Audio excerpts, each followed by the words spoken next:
economist who's going to take the floor.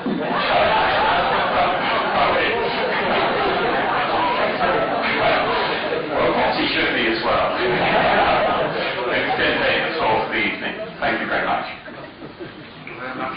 Thank you very much indeed. Well, I'm told I'm going to have a very virulent debate here between the two combatants I don't have to introduce to you. My role is to make sure that they observe the Rosenberg laws fairly rigidly, to separate them if it gets too hot. However, I've been told by David that I can say a few words myself on how I see our subject, humankind, nature and the sacred. And I've been given 10 minutes to do that in, and I shall avail myself of this opportunity. Can you hear me? Yes. You want me to stand up? Yes. Okay. You did hear what I said? Yes. That's okay. Well, humankind, I prefer the idea of natural man, but for me, humankind has very definite features. I mean, there are natural dung beetles, natural figure crabs, and there are natural men as well. They have features there. And for me, man or humankind has always lived in extended families, which are part of small communities, within a larger group, usually an endogamous one with which they share a common culture. That's how they've lived, and whether you go to Africa or Polynesia, you go anywhere in the world, or Europe, you go back far, people have always lived that way. And I don't believe in randomness. If they live that way, then they're very reasonable. That is how natural man has always lived. And also, I think if you look carefully at natural man, you've got to look carefully, you've got to dig into it. You'll find that natural man entertained the same worldview. The more you look into this, you find that they were imbued with a very, very, very similar worldview. And this worldview is critical. If we're going to be able to preserve nature, one has to be organized the way they're organized into families, communities, not. I don't believe that an atomized society, such as the one in which we live, which is organized into totally artificial social groupings, such as corporations and state institutions, can possibly preserve the natural world. By its very nature, it has to destroy it. Nor do I believe that such a society, that I believe in, can entertain the sort of worldview which I regard as critical, in order if it is going to preserve the natural world. By the way, it's not only the natural world. The natural world is part of it. For me, traditional man, vernacular man, chthonic man, whatever we're going to call him, for him, he believed that the cosmos was one, that its integrity had to be maintained at all costs, that his welfare depended on maintaining the critical structure. See, we're getting a long way away from randomness again. The critical order of this cosmos. And the cosmos was seen as including the natural world and including society. The cosmos, of course, was seen as inhabited by its gods and run by various cosmic forces which were eventually personalized into gods. Now, what is particularly important is I'm taking a quotation from my own book. He saw this hierarchical organization, the cosmos, containing the natural world and society of which he's part, as governed by a single law, cosmic law. If you're interested in the notion of cosmic law, I will refer you to Nietzsche as Encyclopedia of Religions. Look at the section on cosmic law. It says it all. Now, this cosmic law, basically the laws that govern society, which the Greeks call the nomos, were the same as the laws that govern the natural world or the decay. Now that's a long way away from our situation today. We can destroy the planet altogether, wipe out all its trees, completely transform the climate, make the human species extinct without violating a single one of our laws. They made it designed to protect property. Now you could do the same. And of course the laws of the cosmos were the moral order, the moral laws, see, which were supreme. We didn't to make cost-benefit analyses. When Cameron tells you you're going to introduce a human gene into a pig to make it fatter, this is not acceptable because it's immoral. The discussion should end. Cost-benefit analyses are irrelevant. This is a violation of the moral law, the law of the cosmos. Now, Pythagoras stated this way. He said, things in the world of Zeus and deeply in the world below, hold the same place and rank as Nomos in the cities of men, so that he who does not justly perform his appointed duty may appear as a violator of the whole order of the universe. Now this is to me absolutely critical. If we're going to have an ecological society, that's how it's got to see things. There's one law that governs it all. And of course, if you do not observe this law, then chaos ensues. Problems, the great problems like epidemics and droughts and floods, all the great disasters are caused by our failure to observe these laws. You violated the order of the cosmos. This to me is critical. And to me, the behavior pattern of traditional man was entirely geared to maintaining the order of the cosmos. That is the thesis in my book, The Way in Ecological Worldview, which I'm afraid out of print. There's one copy here now. You can see his rituals and ceremonies were designed to renew the cosmos, to prevent it from reverting to the original chaos. His economic activities were designed to achieve the same end entirely. There's a chapter I quote on a tribe in New Guinea, the Angor, and you look at their agriculture, and the agriculture is not only designed to produce food, it's designed to produce social order. Organization, according to the author, is the main product of their agricultural life. And of course, not to mention their rituals, their economy, etc. It's all designed to achieve this thing. And by following this, by observing this behavior pattern, you will follow what is normally referred to as the way in many societies. The Rita of the Indians, of the Vedic periods, the Asha of the Avestas in Persia, the Dharma later as it came to be called in India and then taken up by the Buddhists. There seemed to be a word for it in all the societies we know about. And this whole notion was reinforced by this notion of vital force which seems to have appeared in all societies. First mentioned by an anthropologist in the 19th century called Manet, largely ignored by today's anthropologists who are not interested in cosmology whatsoever, especially in England. Now this to me is a very important, this notion of vital force is absolutely critical, mana if you like among the Polynesians, because it's organized within your society in such a way as to reflect its critical structure within the society or within the natural world as a whole. So the cosmos is permeated with this vital force, which is organized in such a way as to reflect its critical structure, which has to be maintained if you want to prevent the worst disasters. And this, of course, this notion of vital force to me is totally related to the notion of the sacred. Sacred things are sacred because they are imbued with this power. And this power can be good, it can be bad. If you violate it, you violate the laws, and you reduce, you disrupt the order of the cosmos, disrupt the way this vital force is organized within your society, then of course you're breaking a taboo. That's what taboos are. That's precisely what taboos are. That's what the origin of sin was. You are violating the order of the cosmos. Hence, you get all these various problems. Now, this interpretation may appear quaint to those who are used to scientific language, but it is fundamentally correct.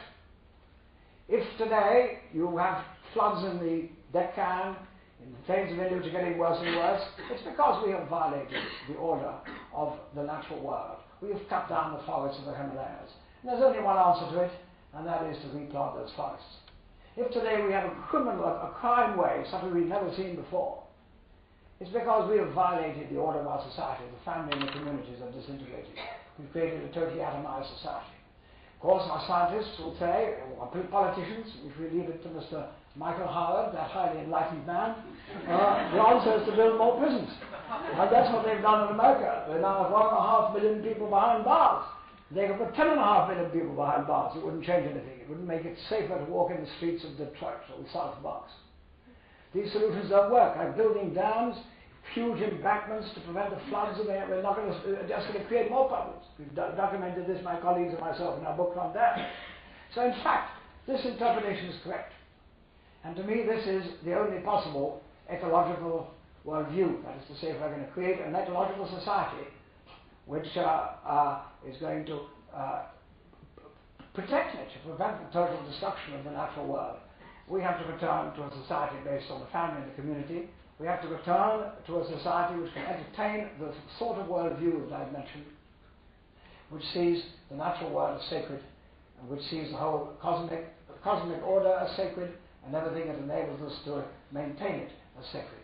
To me, there is no alternative. It may be a tall order, it may be difficult to achieve, but all I can say is that what our politicians and industrialists are trying to do is impossible. What I'm suggesting here is only difficult, and I think that it's best to opt for the difficult rather than the impossible.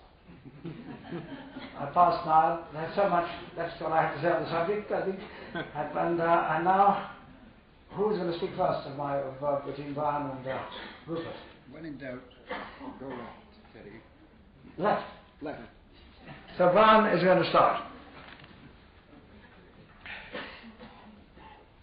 I guess I'll use this one. What does it reach? Well, ladies and gentlemen, it is a great pleasure for me to address you this evening. The first thing I want to reassure you about is the fact that Teddy and I are deep friends. Teddy and I share the same body language. When it comes to practical action, in fact, as a matter of fact, we've undergone the same operations. So, when it comes to practical action, no problem. We have a concordant and unified approach to solving problems. However, since this is the domain of verbal presentation and searching for patterns and styles, lifestyles, this is where we differ in certain ways. Now, you've noticed that every time Teddy said random, he looked at me. I don't believe in randomness either. I do believe in chaos, which is even worse, isn't it? Seems very similar to me. Now, I want to approach this problem of the sacred from a very practical and down-to-earth perspective, because the issues that we face are really concerns of life and the earth. And this is what I've always believed to be the way of the North American indigenous cultures. I grew up in eastern Canada, and there were the predominant tribes are the Cree, the Algonquin, the Iroquois. And their worldview still imbues their action, their praxis.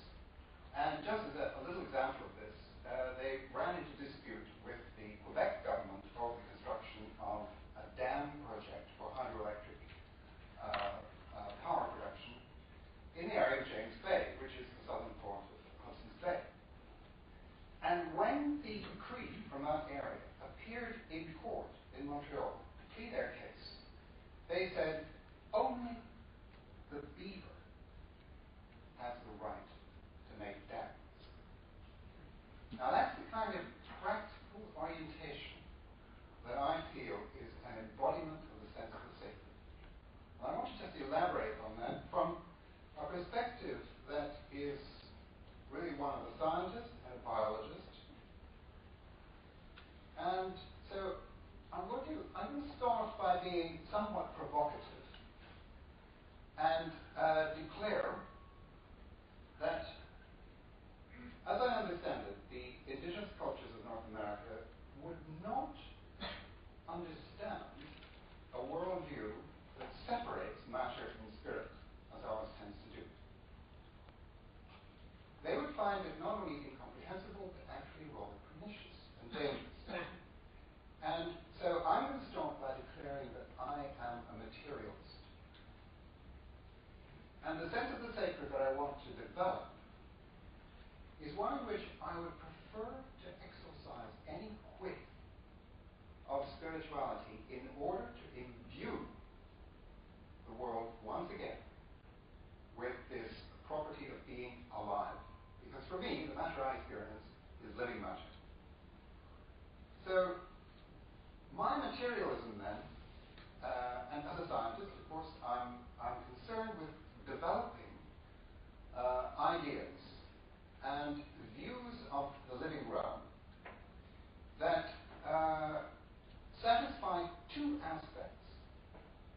of our approach to nature.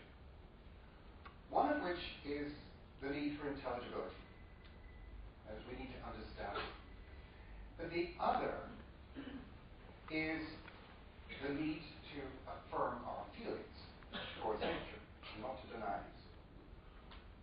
So, in some sense, what I want to negotiate is this territory, which I'm going to call the territory of meaning, because it's a loss of meaning that I think comes from a loss of the sense of the sacred. Meaning has these two aspects. It's got the aspect of mattering. That's the internal, first person, the affective sense of meaning. But it's also got the third person objective, onlooker perspective, which is that of signifying.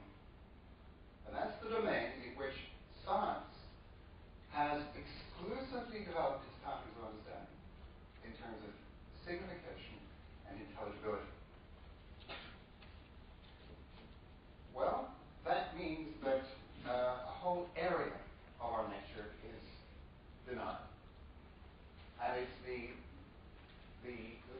source of relationship, the source that Teddy's talking about in terms of community, and ultimately the bonds of love that hold any society together, which hold us to nature. Well, the biology that I encounter as a professional,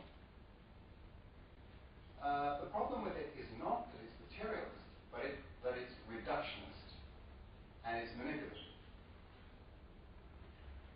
It is focused on the problem of control.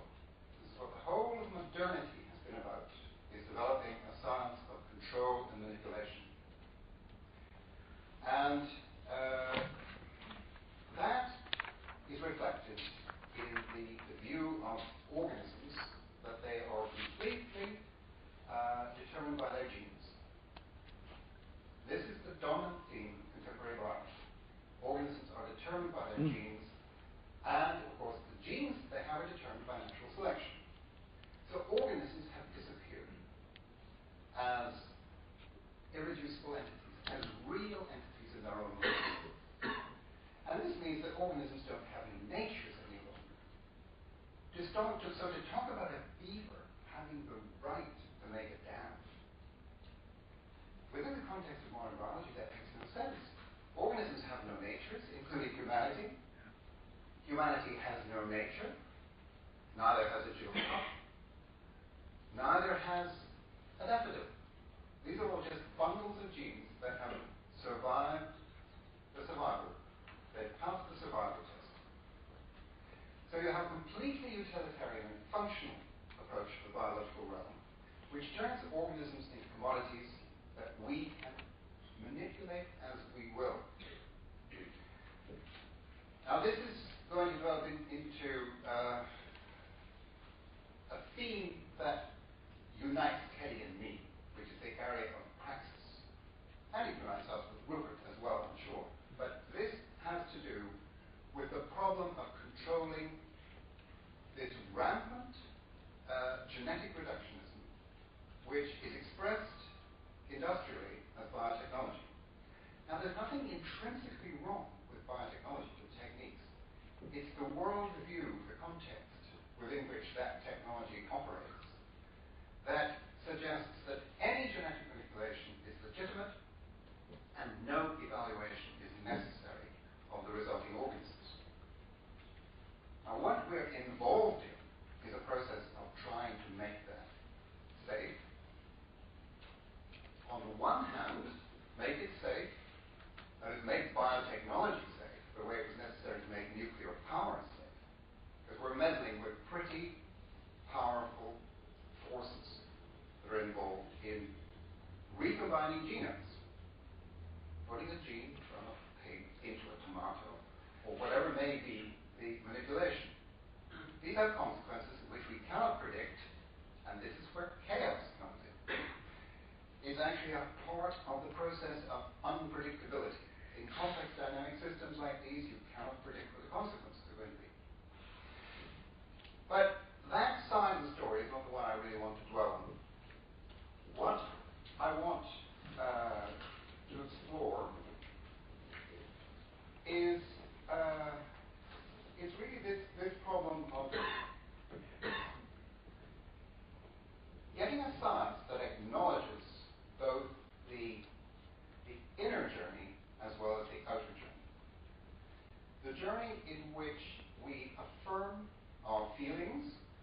relationships to nature, and we recognize organisms and the whole of nature as having intrinsic value, like a work of art. A work of art has a coherence and an order that elicits from us this sense of beauty and a kind of joy in the creativity expressed in a painting, and we value it for itself, not for its function, but for its being. Now, these are responses to qualities. And of course, the science we've got today is a science of quantities that emphasizes almost entirely a quantitative approach to the biological realm and to the natural realm, generally speaking. So what I'm talking about is the development of what I've called in my book a science of qualities. This doesn't ignore the science of quantities, and it is embedded in natural process. But for me, natural process is alive and creative. And it's recognizing the ultimate mystery of that creative process that elicits from us a sense of the sacred. So it's acknowledging the intrinsic values of organisms, of different species of organisms, and arriving at ways of evaluating those qualities that have to be done by consensus and not by authority. Suppose we modify a fish by giving it an extra growth gene so it grows faster and produces more protein. Now, a fish species of that kind has actually been genetically engineered and is used in third world countries as a source of protein. Who is to evaluate whether or not that is a violation of the laws of nature? Who understands fish? Who appreciates fish? Who actually works with them? Who has a sense of their intrinsic value and worth? Well, it's the people who work with them. It's the people in the field. It's the people there who value what they have. So it's not for us to decide. We can decide on a safety protocol that will make this kind of manipulation as safe as we possibly can. But I am not denying that biotechnology could be valuable. It could produce very valuable resources in agriculture. So I'm not closing the door to it.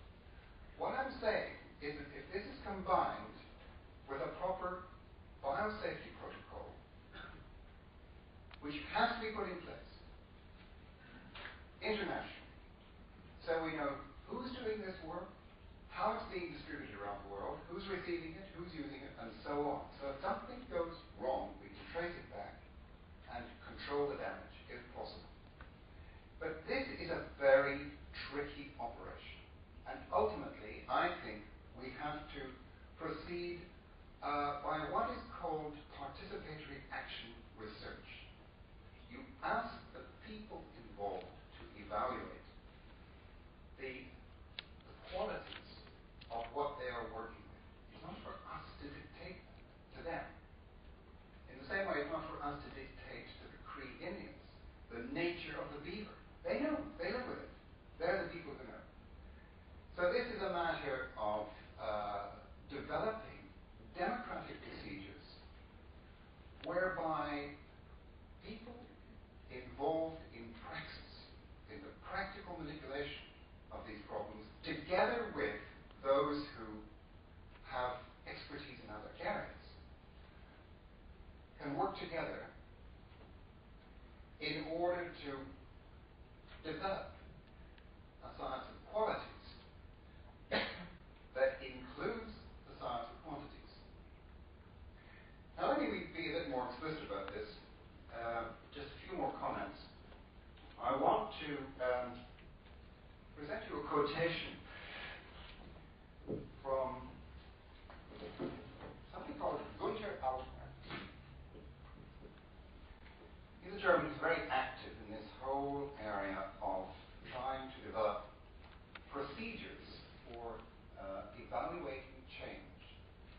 in whatever realm it may be. The biological one is one of the most important.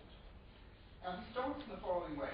He says the prime obligation of human beings towards their fellow creatures does not derive from the existence of self-awareness, sensitivity to pain, or any special human achievement, but from the knowledge of the goodness of creation, which communicates itself through the process of creation.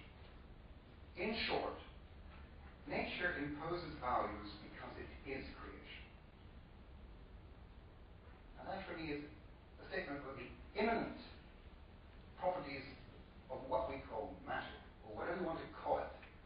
But the chair is as sacred as anything else. Now he goes on about these issues of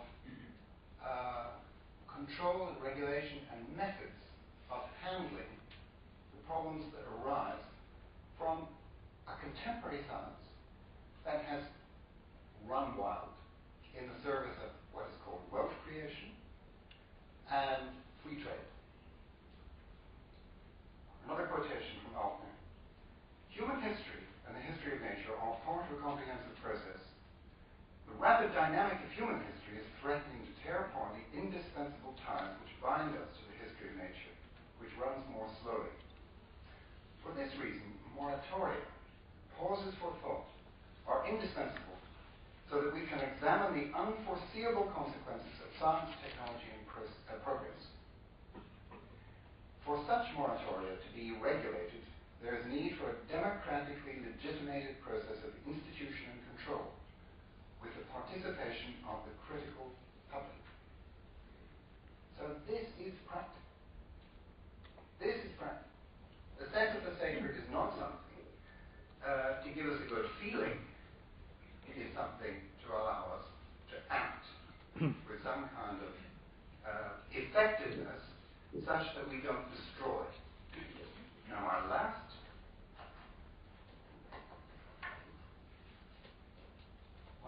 quotation comes from a book on the indigenous North American culture of animal medicine, the use of medicine cause. And I was particularly struck by the description of the turtle, which is Mother Earth. In Native American teachings, the turtle is the old symbol for planet Earth. It is the personification of goddess energy and the eternal mother from which our lives evolve. We are born in the womb of the earth, and to her soil our bodies will return. In honoring the earth, we are asked by turtle to be mindful of the cycle of give and take, to give back to the mother as she has given to us. Let's just go to the end. Nearly. Turtle warns of the dangers of pushing the river, as evidenced by the plodding pace it keeps. The corn that is harvested before its time is not yet full. However, if it is given the chance to develop at its own rate, in its own season, its sweetness will be shared by all. Turtle buries its thoughts like its eggs in the sand and allows the sun to hatch the little ones. This teaches you to develop your ideas before bringing them out in the light. Look at the old fable of the tortoise and the hare and decide for yourself whether or not you would like to align with the turtle. Bigger, stronger, and faster are not always the best ways to get to a goal. When you arrive, you may be asked where you've been.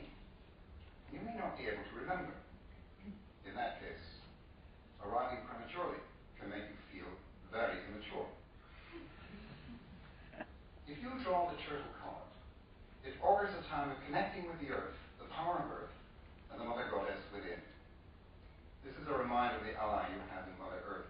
It does not matter what situation you created. Ask her for assistance, and abundance will follow. So this is practical stuff, this business about the sacred. Thanks.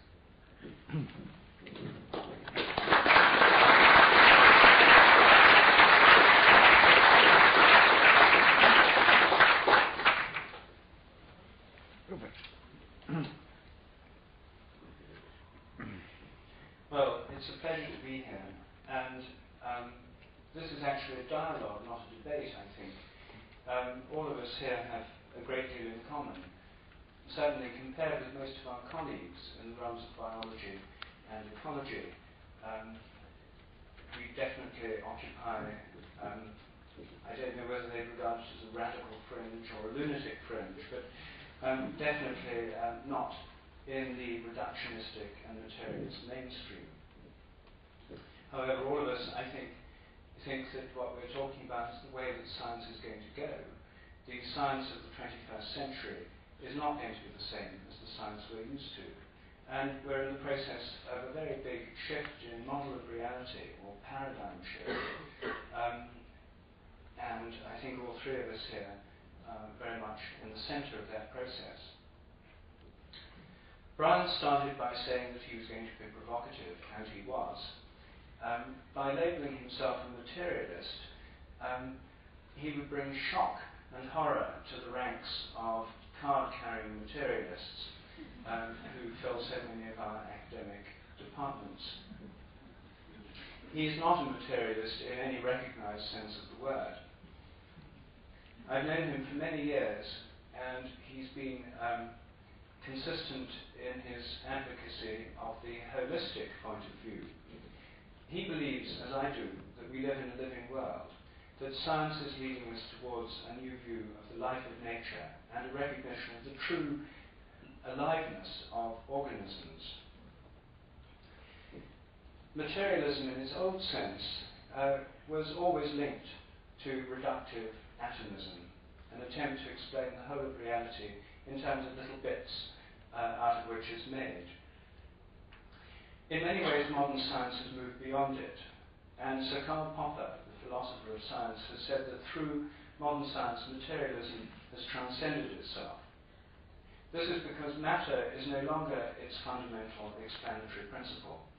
Matter in its traditional sense, stuff, ponderable stuff, has been explained in terms of fields and energy. Matter consists of vibratory patterns of activity bound within fields. Energy and fields are more fundamental than matter. Now you can, and perhaps Brian does, redefine materialism to include energy and fields, in which case, since fields are spread out throughout the whole universe as invisible things, the gravitational field fills this room, even though we can't see it, then materialism takes on a completely different meaning. And I think perhaps that's the provocative sense in which he was using it. I prefer not to use it in this provocative, totally redefined sense, because I think it leads to confusion. People are so used to old-style materialism that to call this new view of things materialism is, I think, just misleading. It's better to call it holism or organicism. The view of the whole cosmos is made up of organisms. The cosmos itself is an organism, galaxies as organisms, solar systems as organisms, planets as organisms, like our own planet Gaia, and then ecosystems as organisms, organisms as organisms. This is really radical. In biology, they're considered to be machines by many of our colleagues. And to consider organisms as organisms is a deep heresy within biology. It hasn't always been so. It was the traditional view for many centuries. But once again, we're coming to see that they really are organisms, and within them are levels of organization that have an autonomy, they're organisms within organisms, organs, tissues, cells, organelles, and molecules and atoms.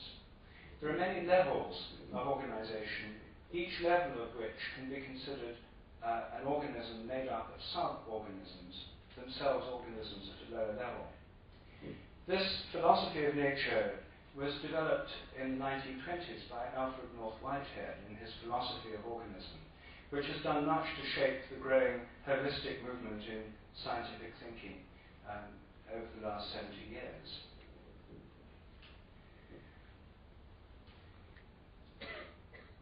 Both Brian Goodwin and I consider that the organizing activity within organisms is due to fields.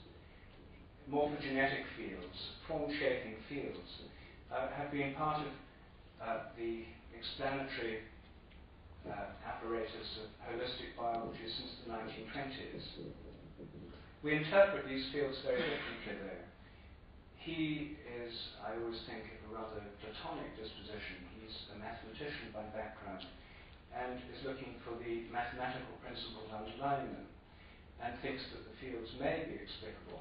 He leaves the question open. May be explicable in terms of known physical and chemical forces. I myself think they're not. I think they're a new kind of field. They take us beyond the science that we're familiar from mechanistic science. I think there are new causal factors in nature which science is on the threshold of recognizing or discovering. Already physics has moved a long way beyond the narrow materialism of the 19th century.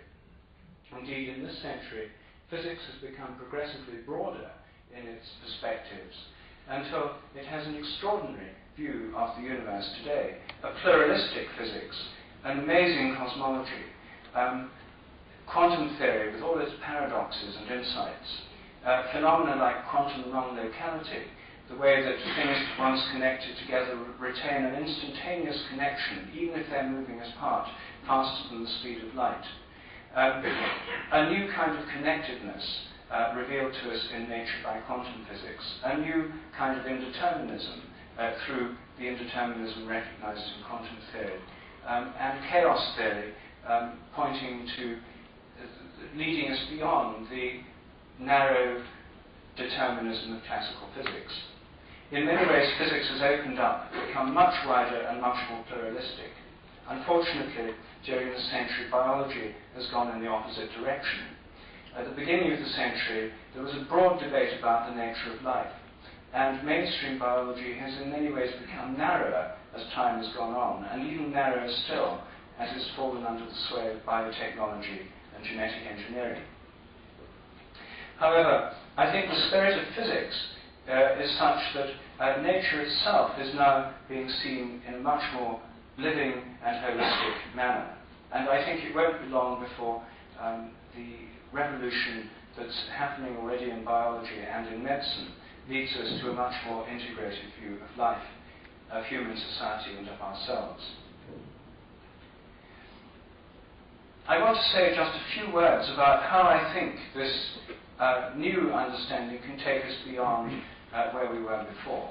The 17th century revolution in science, the mechanistic revolution, had as its essential feature the denial of the soul of nature, the soul of the earth, the soul of the planets and stars, the souls of animals and plants, and the souls of human beings.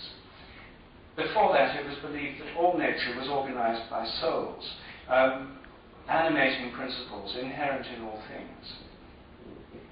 The plant kingdom was animated by plant souls, vegetative souls, which gave shape to the forms of plants. Animals had, in addition, the animal soul that gave them their instincts and underlay their behavior. The very word animal comes from the Latin word anima, meaning soul. And human beings, in addition to the vegetative level of the soul that shapes the body, the animal soul that gives us our animal nature was the rational conscious mind. The mechanistic revolution abolished all the souls of nature, drained soul out of the whole of nature, the whole of the natural world, and drained it out of the whole of the human body until all that was left was the rational conscious mind functioning in a tiny region of the human brain, the only part of the natural world that was not entirely mechanical. This Cartesian view of things is still the orthodoxy of science and medicine. However, I think that this idea of the mind being inside the brain and our body as soulless and animals and plants as soulless is what this new view of the life of nature that Brian alluded to is leading us back to a recognition of the level of soul in nature. There's been such a powerful taboo against thinking in this way that we've been led to deny some of the most fundamental aspects of our own experience. In my most recent work, I've been looking at some of these well-known phenomena that everybody's heard about, but almost nobody has ever thought about because of the operation of this taboo against the psyche, the soul, and everything to do with it. One realm I've been investigating concerns the links that exist between people and pet animals, psychic pets. Many people have dogs that seem to know when they're coming home and wait by the door in advance. They anticipate their arrival. In simple experiments, people have been coming home at unusual times and in unusual ways, like getting people to drop them off in unfamiliar cars or taking taxis, and the dogs still seem to know. They pick up their intention to come home, sometimes half an hour or more in advance, and go and wait for them. Even if all that's happened is the person has decided they're going to go home, they're in a building miles away from their home, they decide to go home, and that's what the dogs and cats seem to respond to. This area of research, which almost anyone can take part in if they have a pet that does this kind of thing, costs extremely little. And if you have pets that do this and want more details, look in my book, 7 Experiments That Could Change the World, and please send in your experiences, and if you can do the experiment, your results, to the address given at the end. A second example I'll give concerns the nature of the human mind. A lot of very learned books have been written about the problem of the mind-body relationship. There's an insoluble problem if the body is a machine and the mind is something totally non-mechanical that somehow interacts with it in a small region of the brain, the Cartesian view. Many materialists, not the Brown-Goodwin kind, but the ordinary kind, would like to deny the existence of consciousness altogether, simply because you can't explain it. Our consciousness is simply a byproduct of the operation of the machinery of our brains. The conventional view, shared by both modern materialists and dualists, is that the mind is located inside the head. Although no one any longer believes it's inside the pineal gland or interacts in the pineal gland, modern theory is essentially the same. The only difference is it's shifted a couple of inches into the cerebral cortex. And this view would have us believe that all our thoughts, all our mental activity is confined to our head. This reflects the division between science and religion established in the 17th century, when science took the whole of the natural world, the whole of nature, including all the stars, the universe, the cosmos, all animals and plants, the whole of the human body, and religion took the realm of conscious subjective experience. Science got the objective world, namely everything, and religion, except human subjectivity, religion got human subjectivity and the problems of morality and so on. From there, it was a very easy step to see that God was just a product of the human mind, the angels were mere fantasies, and the whole realm of religion, which once filled the whole cosmos, collapsed into the tiny arena of the human brain. Well, this view, this very curtailed view, doesn't really correspond with our experience, and moreover, I believe it can be refuted by simple experiments that anyone in this room could do without the need for a grant, because they cost nothing. I shall very briefly explain what I mean, because I want to show you that I think that what stopped us breaking out of this narrow view is, in large part, powerful taboos, which all of us have assented to, if only by passively obeying them.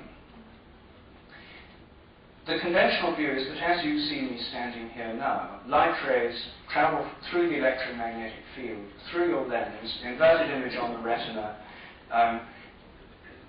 chemical and electrical changes in the retinal cells, impulses off the optic nerves, complex electrochemical patterns of activity in the brain. So far, so good. It can all be studied and measured by science. But then, something very mysterious happens. You form a conscious image of me somewhere inside your head. That's unexplained. Even more mysterious, you imagine, I suppose, that image of me, you experience it not as being inside your head, but as outside you, where I'm standing now. The hypothesis I'm suggesting is so simple it's hard to grasp. Your mental image of me may be exactly where it seems to be, namely here. I'm in your mind. Your image of me is in your mind. But the image of me you experience, I imagine, as being located where I'm standing. That would suggest that your mental image is projected outwards. It's in the space outside your brain. Obviously, it involves your brain in the formation of this image, but it may not be located in your brain. You don't experience it as being there. So I'm suggesting that your mental image may be projected out. Vision may involve an inward movement of light and an outward projection of images. Our minds reach out to touch everything we see, everything in this room, and if we look at the sky on a clearer night than this, even reaching out to touch distant stars. Our minds may not be confined within our brains. No traditional religion has assumed they are. All traditional understanding assumes our soul pervades the whole body, extends beyond it, and reaches out beyond us. If I'm not playing with words, this can lead to a simple experiment. If the mind reaches out to touch what we're looking at, we may be able to affect things just by looking at them. Can we? Can we affect other people, for example, just by looking at them? If we look at them from behind, staring at them from behind, when they don't know we're there, they don't know we're looking at them, could they feel our gaze? Well, as soon as you put the question that way, you realize that, in fact, this is a very, very well-known experience. Most people have had the experience of feeling someone looking at them. Almost the only survey ever conducted of this subject, done last year in Germany, at my suggestion, showed that more women than men had had that experience. It turned out that when you look at it from the other way around, how many people have looked at another person and seen them get restless and then turn around? More men than women have had that particular experience. But very large numbers, a very large proportion of the population in both cases. Young children know all about this phenomenon. I've talked about it in school assemblies, in schools, and they're very familiar with it. So what's going on? What does science have to tell us about this? The answer is nothing whatever. It's been completely ignored. There's nothing in psychology about this except at the beginning of this century an attempt by an earnest psychologist in America to dismiss the whole subject as superstition because he found his students all seemed to believe in it, most of them. There have been even the psychical research people, the parapsychologists, have ignored this phenomenon. There's 3 or 4 published papers in the last 100 years. Yet, experiments to see if this happens are very simple. You just can work in pairs, flipping coins, to decide whether to look at someone or not. And in a simple procedure I describe in my 7 Experiments book, you can find out whether this is a real phenomenon or not. It does seem to be real. The results so far suggest it is a real phenomenon. Most people have experienced it. Everyone knows about it. No research on it whatever because of this taboo, or hardly any research. So I think that when we begin to look at our experience, when we begin to take seriously our own feelings, our own sense of what matters, what means something to us, our own experience, take it seriously, then we find a huge divergence between the worldview that comes from that and the dogmas of materialistic science.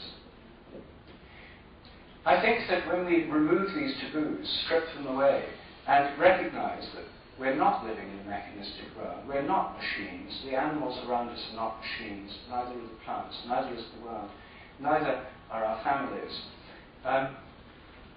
When we recognize that social groups are not mere aggregates of individuals interacting through mere mechanistic means, but that societies have bonds within them which depend on these unseen connections, when we realize that we can investigate these subjects scientifically, it's not just a matter of faith.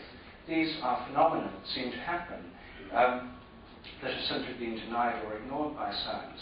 We realize that we can have a far richer view of nature.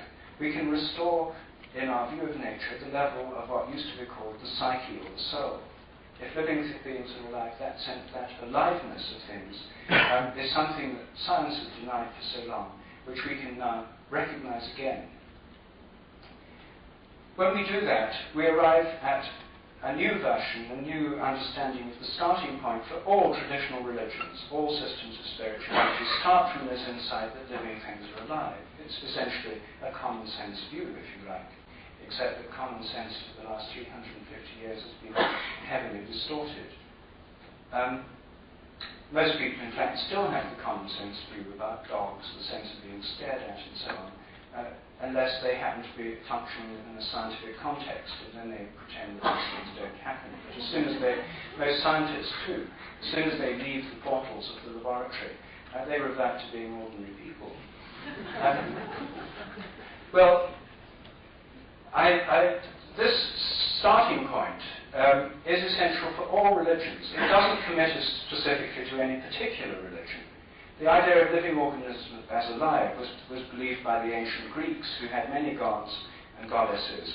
Aristotle, who developed the idea of the understanding of the psyche, the soul in nature, which became the central doctrine about life and nature of the medieval universities after the synthesis of his doctrines of Christianity by St. Thomas Aquinas. This doctrine is compatible with Christianity, as it was in the Middle Ages. It was compatible with a pre-Christian religious system, as it was in ancient Greece, and it's compatible with Buddhist, Hindu, Islamic, and Jewish views of the world. All religions have grown up on this basis. Deny the soul, reduce the world to meaningless matter and motion. You deny the basis of all religion.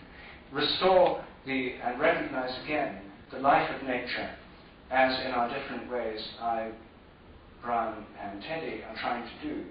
And you arrive at a point where bridges can be made between the different religious traditions.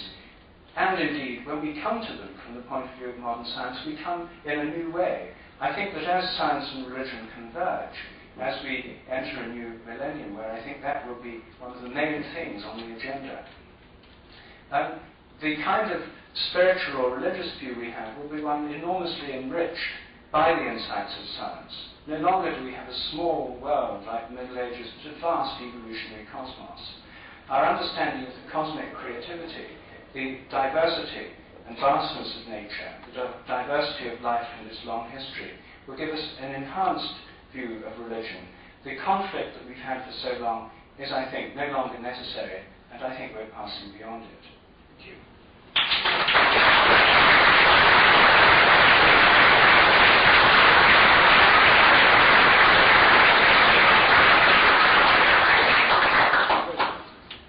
Well, we've covered quite a lot of ground between you, and if we're going to have a debate, I suppose you must decide yourself what you want to discuss first. But I can see an awful lot of things that are worth discussing.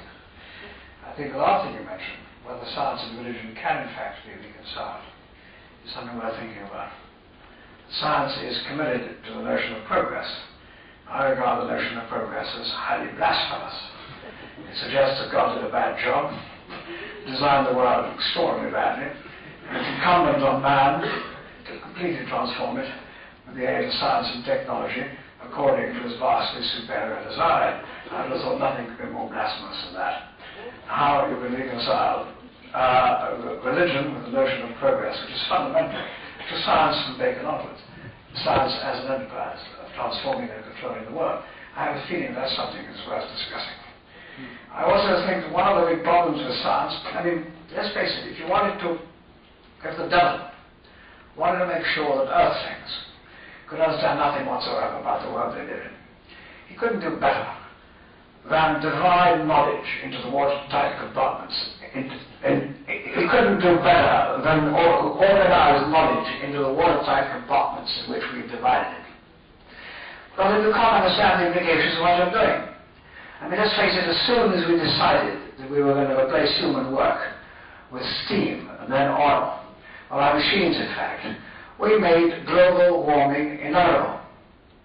Now, global warming may well make this planet uninhabitable in 40 years, but if we continue generating greenhouse gases for 100 years, the planet will be unquestionably uninhabitable. Man has never lived in a world that's 1.5 degrees hotter. I've got to go back 4 million years. In a sense, we were, by taking this decision, we had absolutely no idea of the implications. Because the knowledge is so compartmentalized, and scientists are only concerned with a very small sector of it all. They're not looking at societies and religions and cultures, they're looking at molecules and things of this sort. So already this thing, some degrees, is absolutely critical. There's no notion, how can we possibly understand the implications back again of biotech? Who knows the implications of biotech? How do we know that we can control biotech, which Brian mentioned? You say biotech is something that could be good, useful, could be very dangerous, genetic engineering side of biotech in particular, but then we can control it. But mind you, under the new regime we set up, we can't control anything. You know, standards in pesticides, standards in additives in food are decided by something called what is it called, this thing? Codex Alimentaris, a small United Nations agency no one's ever heard of. They now have massive power. They decide exactly what pesticide levels are acceptable, and they're totally dominated by big industry, completely. Now, the World Trade Organization now has decided, we decided to deregulate everything. Mr. Heseltine wants to deregulate things. You have no laws to control anything. Our environmental laws go over to vanish tomorrow. And we will not only do we deregulate and remove our own laws, but now we have this new wonderful way in which we deregulate each other's laws. We can now decree that all America's environmental laws are unfair, non-tariff barriers and can be abolished. In fact, one of the delegates at the last COP meetings before Rio actually admitted that 80% of America's environmental legislation could be declared as GATT illegal, as constituting unacceptable barriers to trade. So how are we going to control it? You see, now can we actually control anything in the regime we've got today? So now these are other things now that lots of this issue of fields, I think, is an extremely important one to discuss. I won't go into it. You should go into this. But I think this is something we need to look at a little bit more closely. Why should fields actually determine things? I mean, what are fields? I think we need to look at this notion of organisms. Now, you see, Rupert seems to use the word organism. For him, everything's an organism. But I mean, if everything's an organism, the word organism ceases to have every meaning. I mean, I can say this is a torch. But if that is a torch as well, and that's a torch, and my shoes are torches, and Brian is a torch, and the word torch doesn't have too much meaning anymore. There must be some way in which these things differ. They have a lot in common, you see, ecosystems and organisms, what we normally mean by organisms, and communities have a lot in common. But are they organisms, you see? Is Gaia an organism? I think that Jim Lovelock is using the term. It's a natural system of some sort. But again, this is an issue that seems to be fundamental. I mean, I've named enough. There are lots of other issues I think that we can discuss. I leave it to you to do so.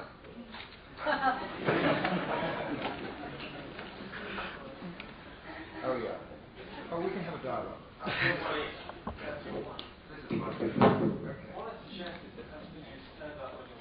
Sorry.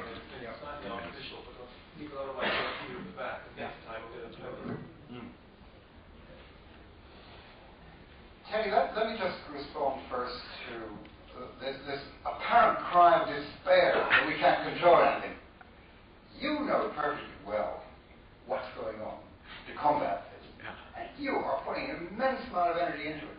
So the situation, although it looks pretty dark, the way Terry presents it to us, and it is, the reality is a pretty heavy one to deal with.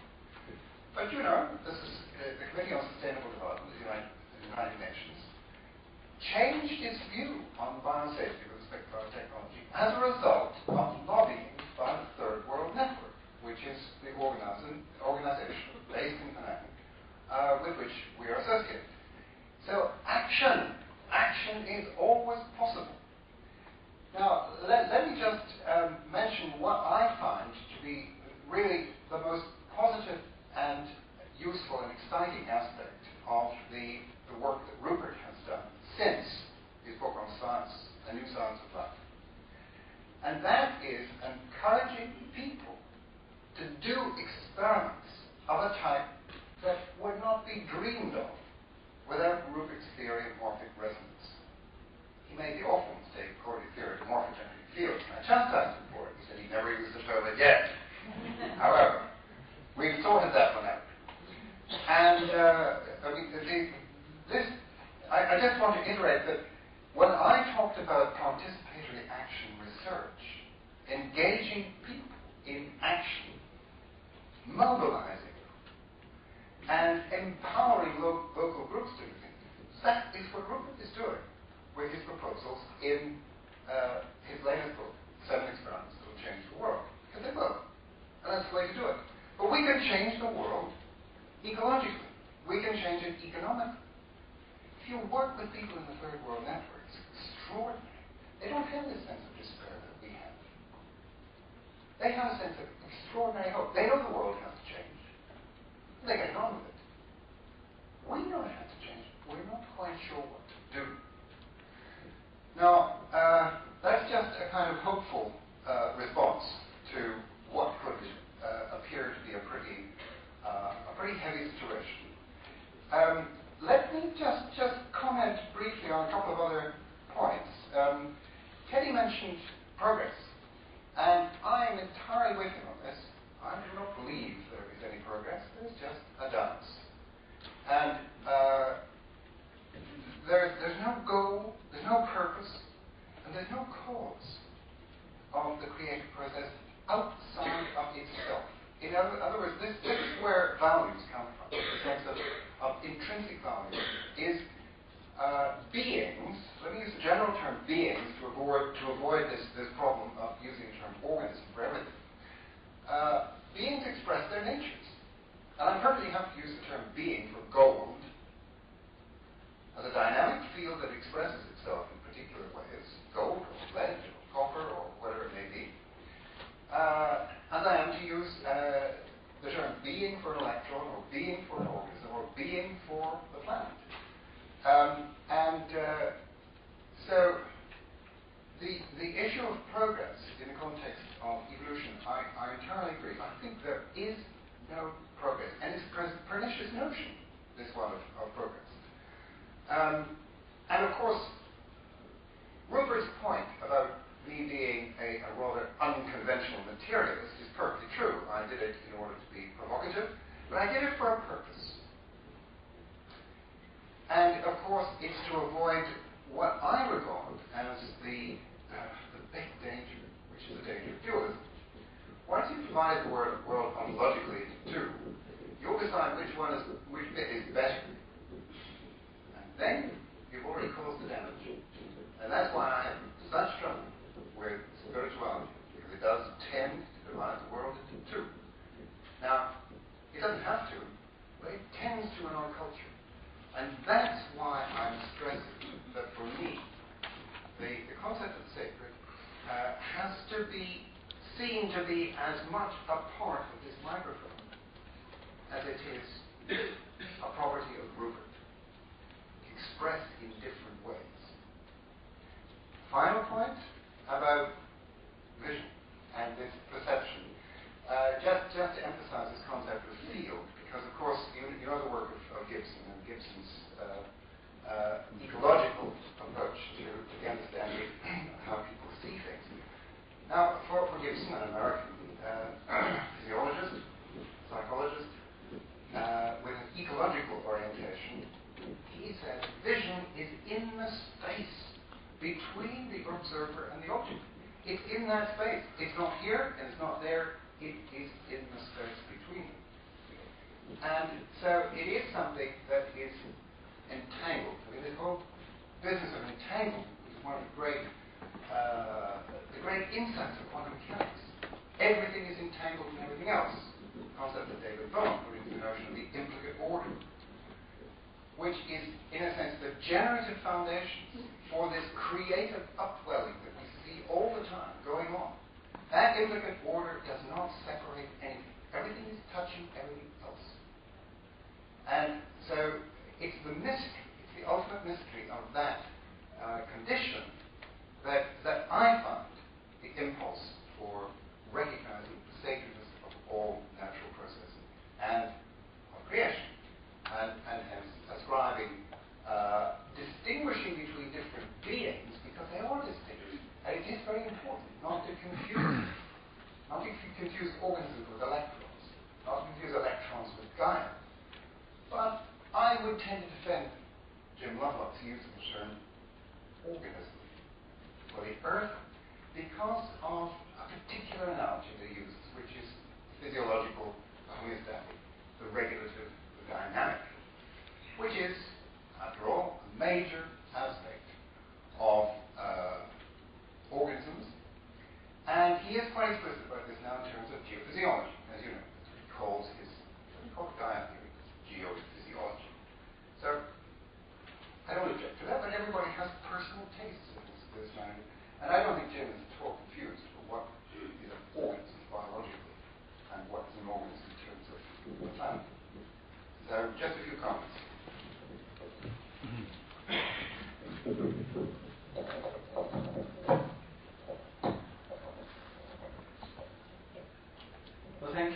those comments, Brian.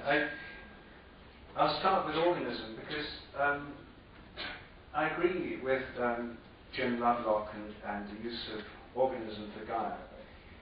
And I think we have to recognize that organisms were always defined much more widely than they have been recently.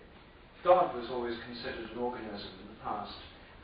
The planets, the stars, the angels, they were organisms of their own kinds. We now have a much more narrow view if you just take modern mechanistic biology. Richard Dawkins' argument against Gaia theory is that the Earth can't be an organism because there aren't lots of them competing with each other and being selected by natural selection, genes inside them. Well, this, you see, is a terribly narrow view, and organism doesn't include everything, as Teddy seemed to imply. It doesn't include this microphone, the table, the chair. The main things that aren't organisms are machines and assemblies of things that have no intrinsic linkage or self-organizing power. Organisms, in my view, consist of all those things which organize themselves, that have an inner organizing power within them, that bring themselves into being given the right conditions and environment. This would include atoms, molecules, crystals, cells, organs, organisms, societies, ecosystems, planetary systems, and galaxies, and so on. It would not include machines. Machines are the main exception to this, and it's interesting the mechanistic theory is based exclusively on the machine analogy, trying to compare all organisms to machines. Machines differ from organisms in that their organizing power, the intelligence that shapes them, the uses to which they're put, all these things lie outside the machinery. They're imposed on the matter of the machine by human minds. The organizing power of machines is inside human minds, not within the machine itself. The organizing power of organisms is within those organisms themselves. And that organizing power has traditionally been understood to come from the psyche or the soul, and I would consider it comes from their organizing field, which I would call a morphic field. I also think these fields have a kind of memory.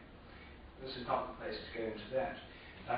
Because what I want to do is to look at another point that Brian raised, which is his objection to dualism. I don't agree with dualism either, but for me, the best way to deal with dualism is not to collapse into a kind of monism, but rather to move on one stage to a threefold view of nature, a trinitarian view of nature. And I think it's interesting that in almost all religious traditions, the ultimate reality is considered to be threefold. If you have it just one-fold, an undifferentiated unity, it's impossible to explain the polarities and differentiation of the world that we live in. If you have a dualism, then there's nothing to hold these two poles together. There's this tendency to emphasize one at the extent of the other, at the expense of the other. But if you have a threefold system, then you can have a unity which includes dualities. And I think that this is the view that we find all around the world in various different traditions. In the yin-yang view of Taoism, the yin and the yang work together, but they're not a duality because they're enclosed within the circle, which includes the whole, which includes both. They're part of a larger whole. In the tantric view, where the Shiva and Shakti, the male and feminine principles in creative embrace, are the basis of all things.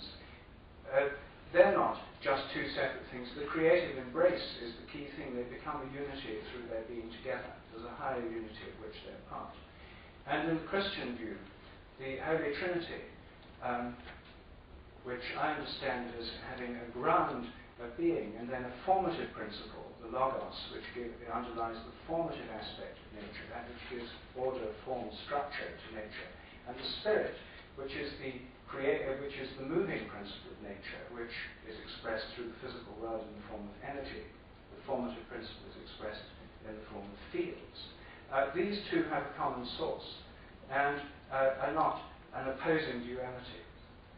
So then my own view about dualities is that we need to go beyond the duality to the synthesis, the wholeness that unifies them. And all of nature is full of all sorts of polarities and dualities, like magnetic poles, north and south. electrical charges, positive and negative, gender in animals and plants, male and female. This differentiation into polarities is present in the whole of the natural order of things, and there are many manifestations of it, but they're never opposing dualities, they're integrated within the whole. And this aspect of the spirit, the dynamical principle of creation, brings me to the final point I want to mention, which is Tedu's objection to progress. Well, I object to the idea of progress in its usually understood form. However, I think that the idea of a development, of an evolution of reality, is something which has become one of the great insights that science has given us. It was not there in mechanistic science in the 17th century. Then Descartes and Newton believed that God had made a world machine, created it perfect in the first place, lit the touch paper, or rather pressed the start button, and then off it went by itself. The machine didn't undergo creative development. In modern evolutionary cosmology, since the 1960s, we have the view of the entire cosmos as a developing organism, starting small, less than the size of the head of a pin. All the forces of nature, all the kinds of particles in nature are all supposed to dance on the head of this primal pin in modern evolutionary cosmology. And then, as the universe expands and cools, all new forms of structure appear within it. Atoms, galaxies, stars. Then as stars explode, the many kinds of elements of tin, zinc, lead, carbon, things that didn't exist before come into being. Then planets condense, and life can evolve on planets. This is a vast evolutionary process, and the evolutionary process on life on Earth has been going on for at least 2 billion years, and has led to a tremendous diversification of forms of life. Now, a narrow view of progress I reject.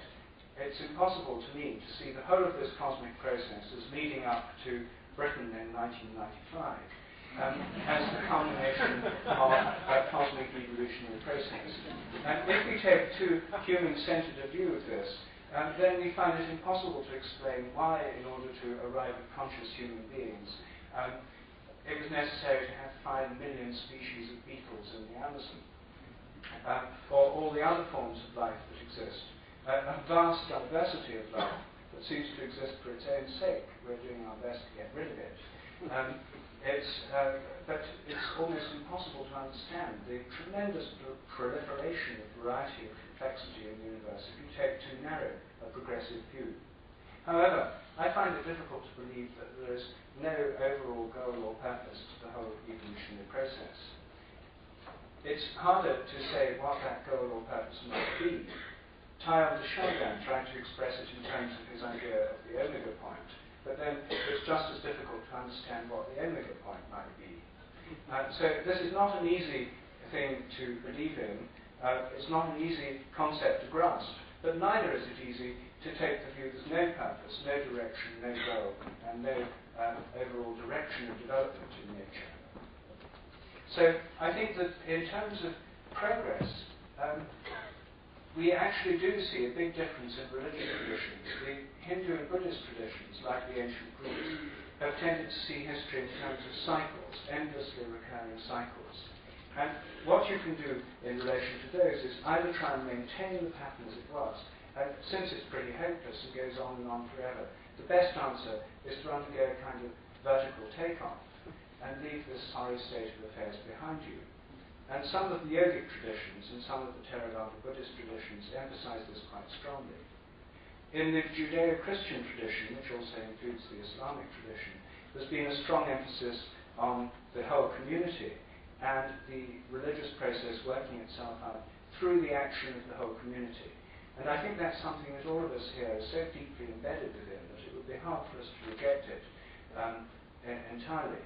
And that view has also been established with, associated with a view of history as involving a divine intervention, a divine guidance, which may not amount to progress as understood by the biotechnology companies or our own government.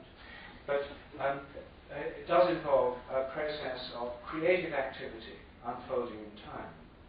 And I know that both Teddy and Brian tend to have rather different views on this.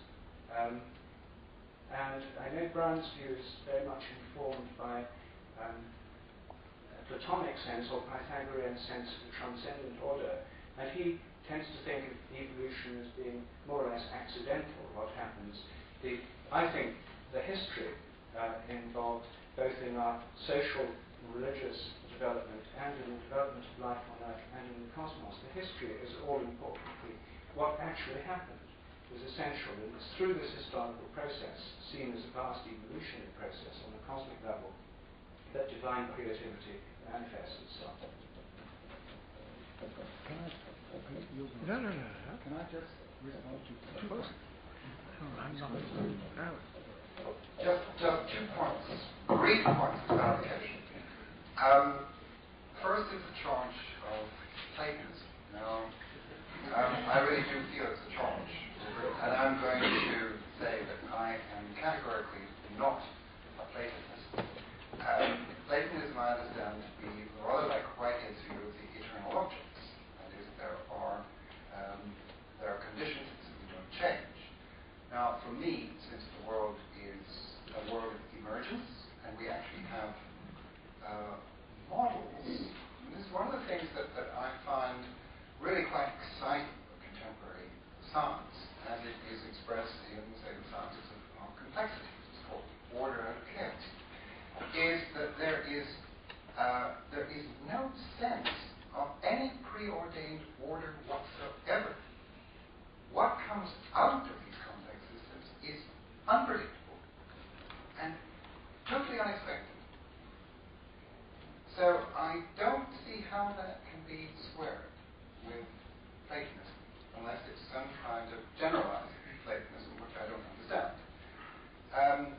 Now, this actually does relate to one other point. There is a certain tension between you with respect to monism and a Trinitarian view, or a threefold view of nature. And I think what this reflects is something that we're all familiar with in our own cultural tradition. Religion has 2 aspects. It has the mystical or occult aspect, which stresses unity, the negredo, the emptiness, that which has no form, chaos, but is full of potential. Now this is what the mystical tradition dwells on. This is the occult tradition. The emptiness, of course, the Buddhist concept. But we have the same notion in our culture. And this is expressed now in the most extraordinary metaphor that has arisen from work done in the last 10 years. Life is lived at the edge of chaos, which is where creation occurs, right on this edge. And the sense in which I'm coming from the mystical tradition, and I think Rupert is representing the theological tradition, which is an articulation of aspects. It's the intelligibility of this process, trying to give it structure. Now, for me, the models that we use to explain creation, they have no structure in them whatsoever to begin with, apart from potential. They don't need duality, they don't need trinity, they don't need anything other than themselves. They are, technically speaking, excitable media which can generate forms quite unpredictable. And so we now have models that begin to express this mystical intuition that we all experience, that this is a deeply mysterious world that we live in, and there is extraordinary potential for creativity that comes out of nothingness. Not because it's empty, but because it has no structure.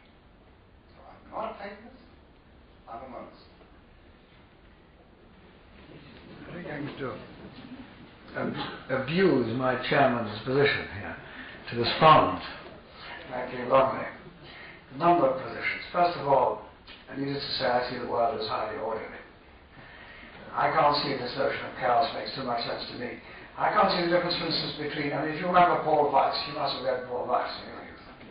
I Paul Weiss pointed out, he was a cytologist. He looked at cells, and he looked under a microscope. The cell looked very chaotic.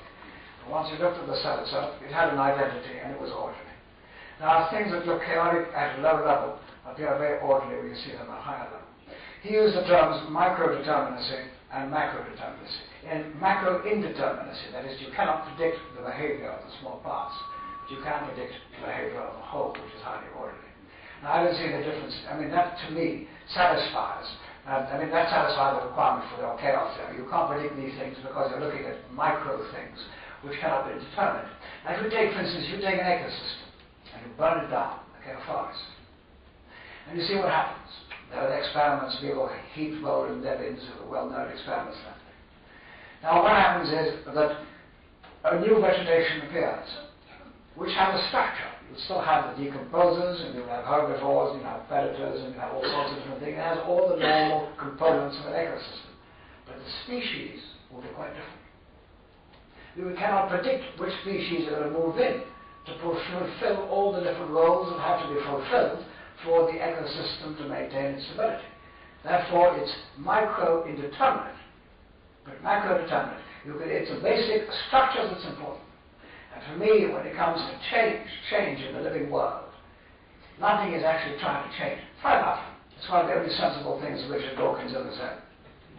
He said things aren't trying to evolve. Things are trying to maintain their stability or homeostasis. That is what you can read into the Gaian thesis, the Lovelock thesis. He won't say it because he doesn't want to be a teleologist, but he is really implying that Gaia is trying to maintain her homeostasis, that you have stability in the face of internal and external challenges. Now, to do this, a system which is static is not stable because it is not adapting to changes. In order to adapt and to maintain its stability, it has to make small changes for the purpose of avoiding the necessity of making bigger ones, in order to maintain its basic structure, which is what it's trying to do. It has to make concessions, small changes. That's how this evolutionary change tends to occur.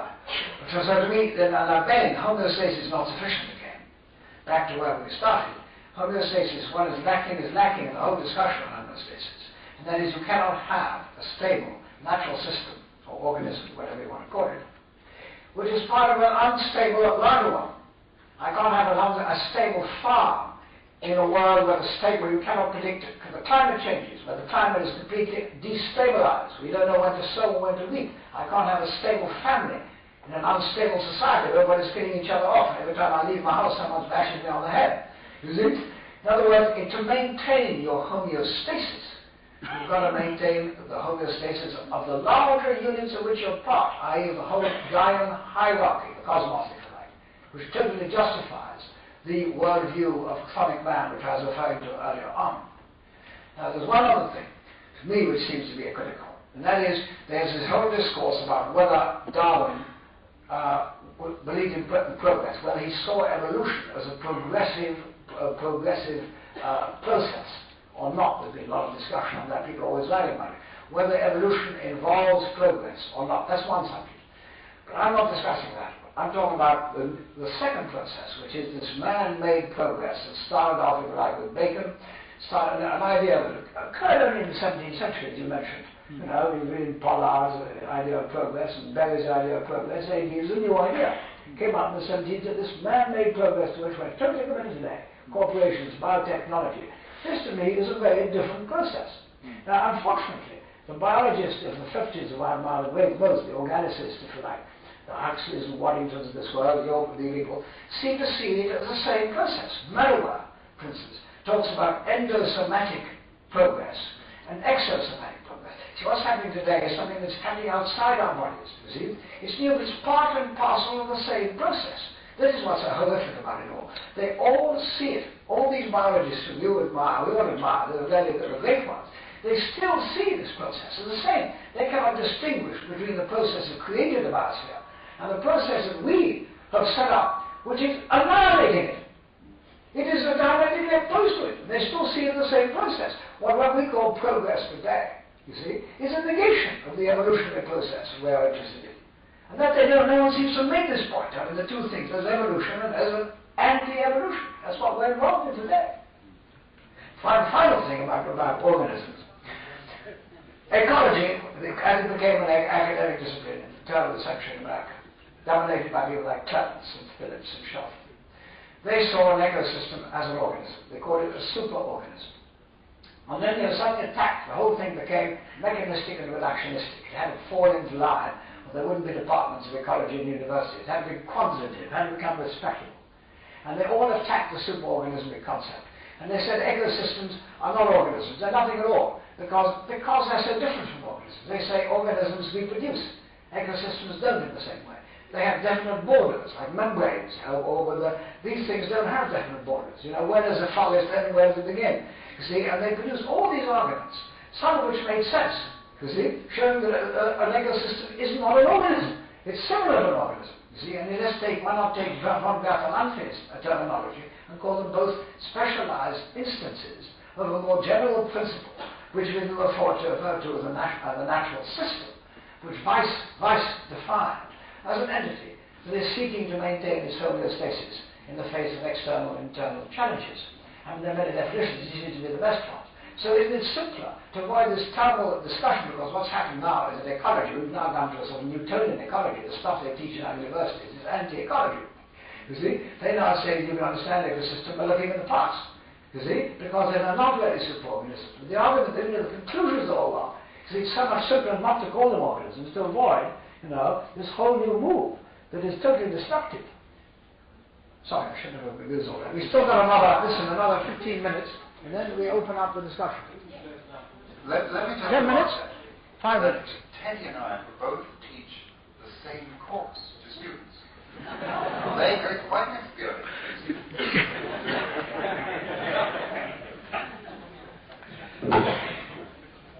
Good dialect.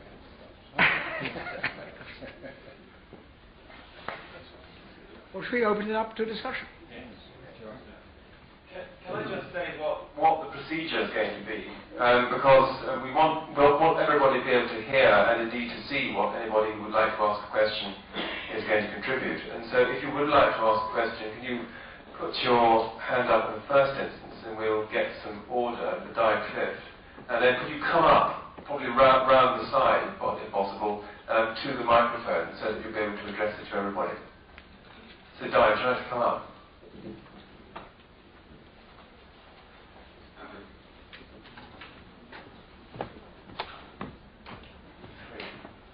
2, 3. Only me, will you? Yeah, 2. Thank you. I found myself in a surprising position of disagreeing very strongly with a great deal of what has been said.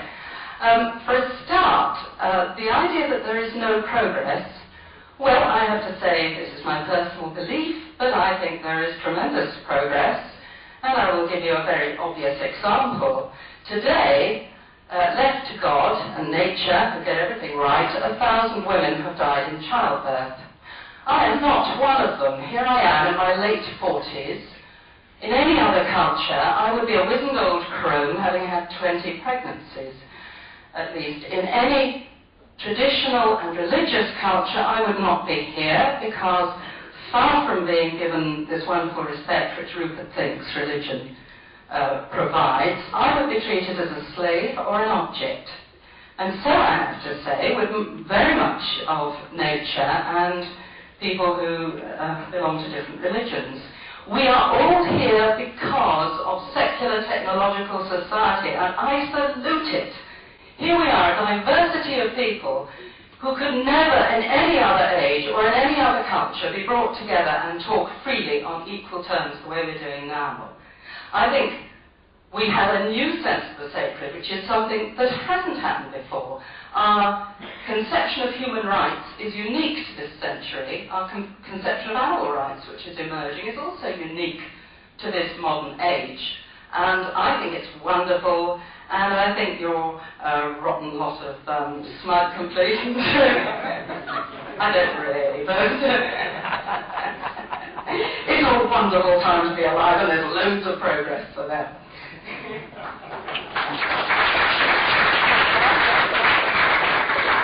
should we answer or should we wait till later? Yes, okay. What do you think? Yes, let's have small talk. Yeah. Individual names as well. Peter Scarisbrick. It seemed to me that you were saying that we were getting better equipped now to make some sort of total destruction, and that our society was organized in a way that the destruction of the ecosystem and the habitability of the earth was sort of becoming built in. We'd really got into a state where we were organized in a way that the destruction of our system of being alive was getting more and more inevitable. In fact, nothing could much be done because our efforts were bound to fail. I want to say, would you think this was in fact progress? Because it seems to me that new forms and new dimensions arise out of destruction of the old. So the old, in Christian teaching, for instance, that we're not saved from death, we're saved out of it. And that if we're making progress towards dying more totally, environmentally and interiorly in every possible way, we are setting up a situation where we can be saved out of it into another transformed dimension. So I take what you say rather hopefully in that sense. We're completing the process of death. It should come in the next 100 years.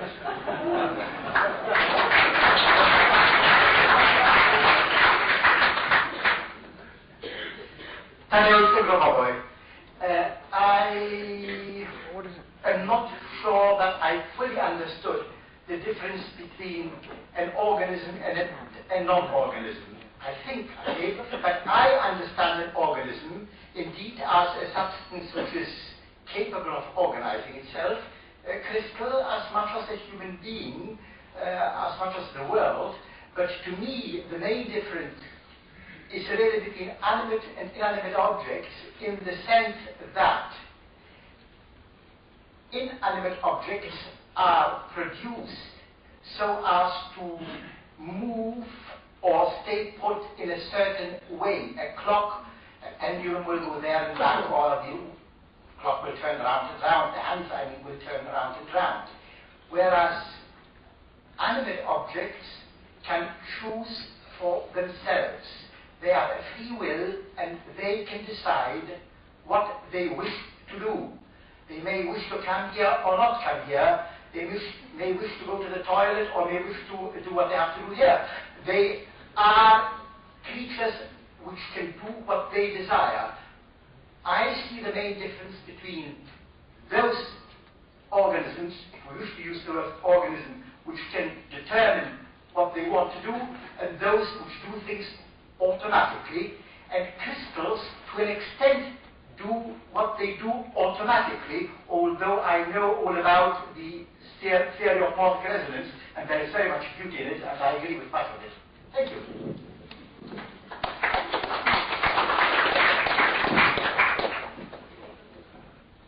This is really just to respond to your proposition about an organism. I do tend very much to agree with you that it's necessary to distinguish organisms in the biological sense from other self-organizing systems. And I think there are criteria that demarcate the world we're living from the world of the non-living with respect to the properties of organisms. Now, I don't want to become axiomatical, but I do believe these distinctions are actually quite important, and I wouldn't want to just agree with them.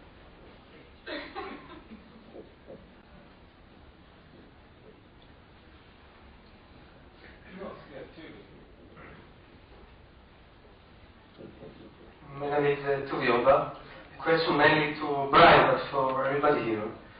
Do you think the evolution, is there any purpose behind it? And more than this, is there just randomness that happened from a chaos theory, etc., or is there any consciousness that directs the evolution? It's the main question. And if it's just randomness, do you think that you yourself can be developed just by random situations? Sorry? If you yourself have been developed just by random situation, or is there any consciousness that directs this development? It's a matter, you specified two sharply distinguished Ireland. Can I make it explain the thing? Yes, sure. And so I don't believe that there is a conscious director of evolutionary progress. And it was really in response to Diana's remark. I was referring to the process of evolution. And I think it's absolutely legitimate and very important to define specific criteria of progress, which are applicable and which illuminate a particular pattern within that overall scheme. And I think that's what Diana was pointing to. It's important to do that. But what I was referring to was the overall sweep of evolution. And after all, progress is an evaluative word. It's not just saying things are getting more complex, but it's saying that there is some sense, in the way that Diana used it, that things are getting better. I think, as I say, it's legitimate to do that with respect to certain aspects of the social process. I simply don't see that in evolution. I don't see any legitimate use of the term progress in the sense of something getting better. And how it happens? Is it just by random situation from the past? Use the mic. The question was, is it just random? I want to emphasize, is it just random forces from the past, that necessarily start from the Big Bang or some other theories, or there is some other way? Is there any purpose behind this? This is one question. If there is no purpose, how you can define what you're doing here if you don't have any purpose, okay? Because it's part of the nature, okay?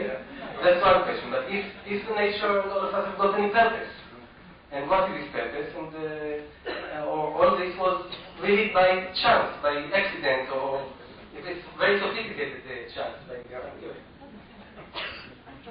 Well, I mean, that's a pretty big question. I don't think it's pure randomness, but what it is precisely what we are exploring.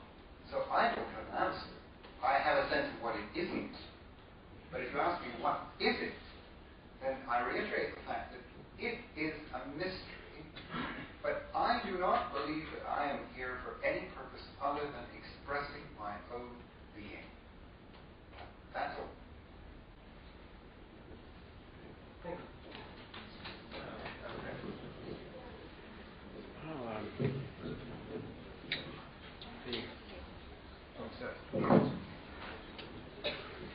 Good evening, my name is Pam Crane.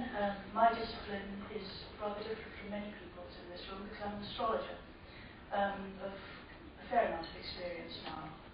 And when you study astrology, now you may find this hard to accept, but just take it on the basis of the experience of myself and my colleagues. You find that you're studying both the continuity and the contiguity of meaning throughout the cosmos, from the most material and dense to the most subtle. It also involves the very curious properties of time, because the meaning as studied in astrology, at least in the context of human life and events, applies both in the direction we call forwards and also in the direction we call backwards. And if there's a sideways and up and a down, it probably does that as well. It's a study which is neglected, abused, but is the only one, in my view, which can form the bridge between many of the disciplines that are now currently accepted, because it reintroduces meaning, and it introduces meaning into the whole of the cosmos. And where there is meaning, the implication is there may also be some form of cosmic consciousness. I personally believe in that, but it is a matter of belief at that point. You might be interested to hear those comments.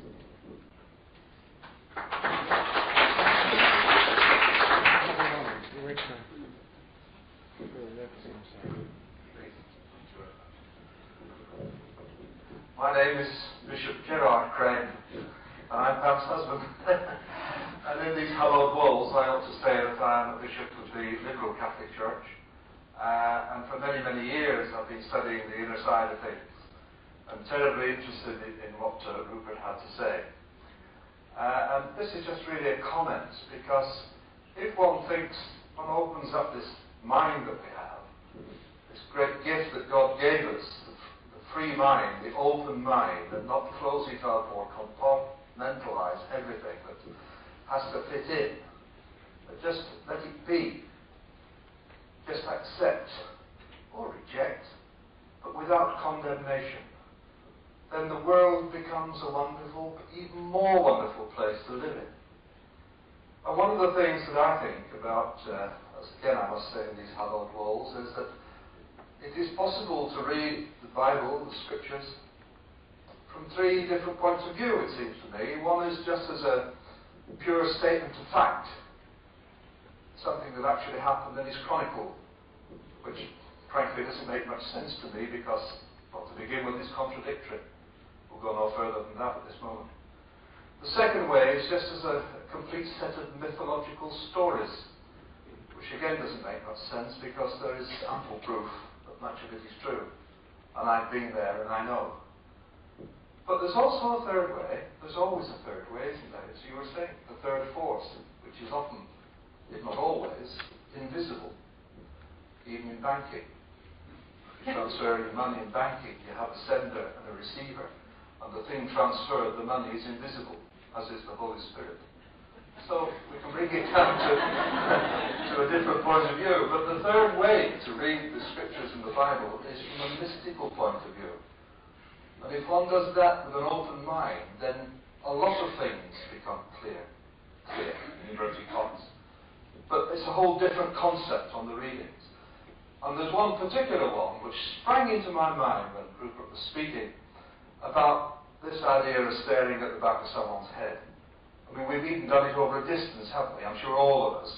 If you think hard about somebody that you want to get in touch with and you don't know where they are, within a matter of hours, if not days, they will telephone you or write to you or something. We've had this experience, all of us, don't we?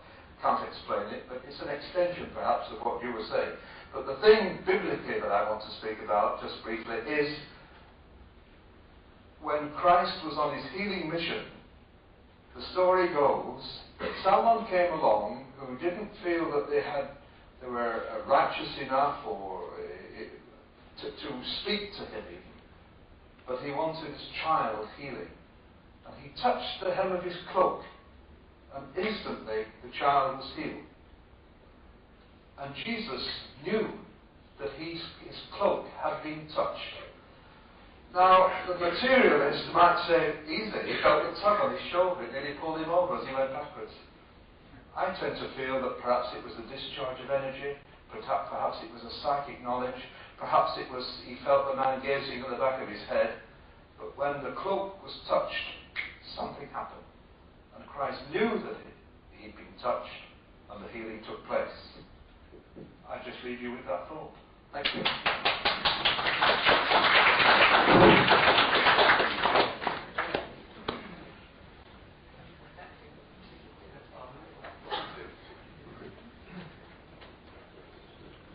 My name is David Schweitzer. In continuation what the Bishop told you, I want to continue.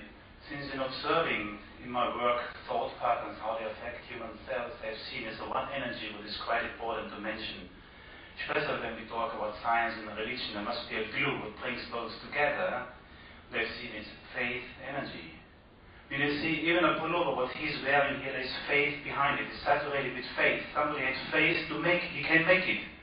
Then he made a concept. And after the concept was made, here he has the pullover. So we can see faith energy is always there, is omnipresent. So that's why if you want to come together, science and religion, faith we cannot exclude. Thank you.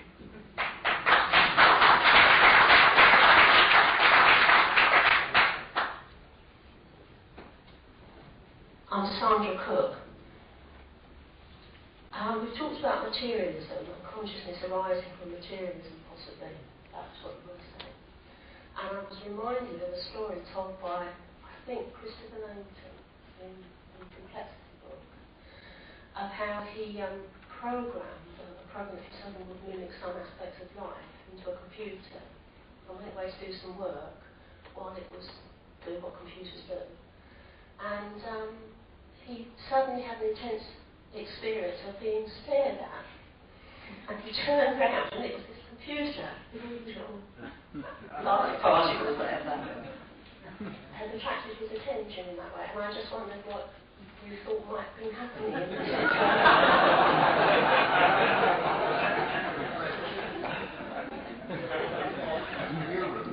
I just don't know is the answer. But you want to repeat it? Oh, yes.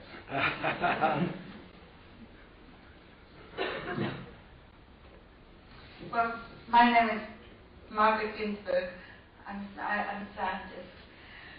And it seems to me that we need to keep a balance. That things that perhaps at this stage we can't put the field of science and the field of, let's not give it a name, together. But certainly there are. But we do need the technical sciences, not for progress, or we need scientific techniques, not for progress, not for technology, but to discover the world as it is. And for that, we can't help but using quantitative methods, if possible, though they may not always be possible. But we will have to use them. And let's acknowledge that science is bound to continue very much in the way that it's been developing for the last 100 years, and has led to the progress in inverted commas that the First Lady spoke about when she said that if it hadn't been for progress, neither she nor I would be able to speak at this point. Nor would we understand even what's been said.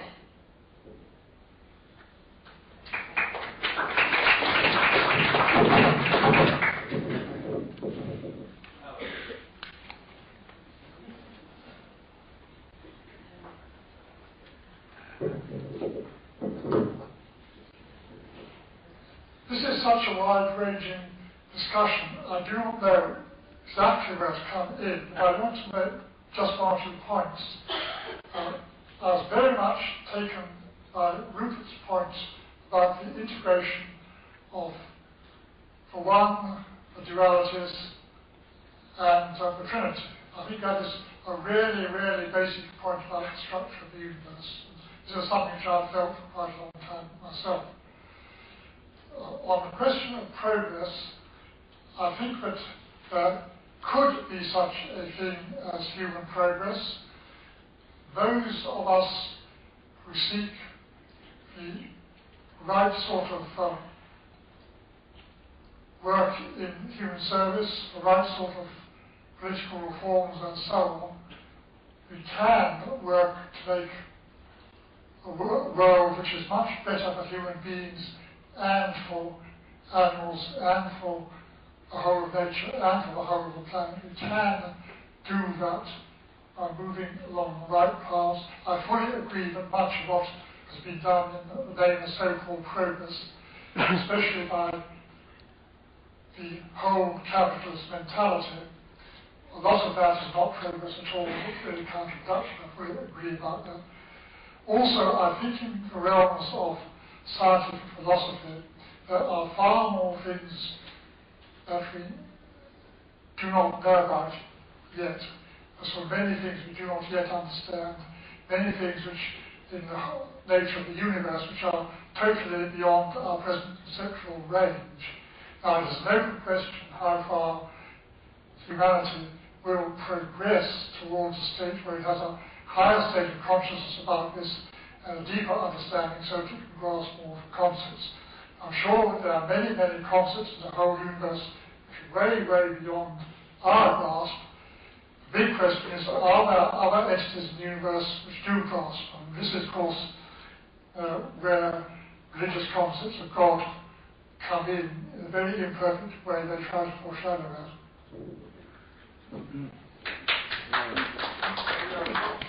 Another two contributions to thought.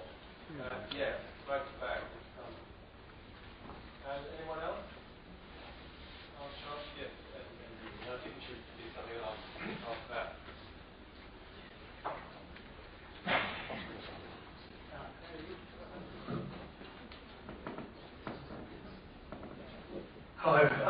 Can I ask if science is not, if I can describe it as a precocious child who's trying to express itself to its mother, the mother is speaking a different language possibly to the child, and all it can ask is questions. What we have here is questions. If there were answers, then it wouldn't be a dynamic. And as far as dynamics go, maybe this is, if this is a creative process, if this is a transformation, then possibly progress is an outdated word. How else are we due to describe it? Possibly science and whether we want to call them natural systems, or from whichever dualistic or approach we come from, are gods, you know, if we want to describe it in that manner, battling it out with each other. These are questions. Surely this is good, the fact that we're tolerating each other. That's all I have to say, really.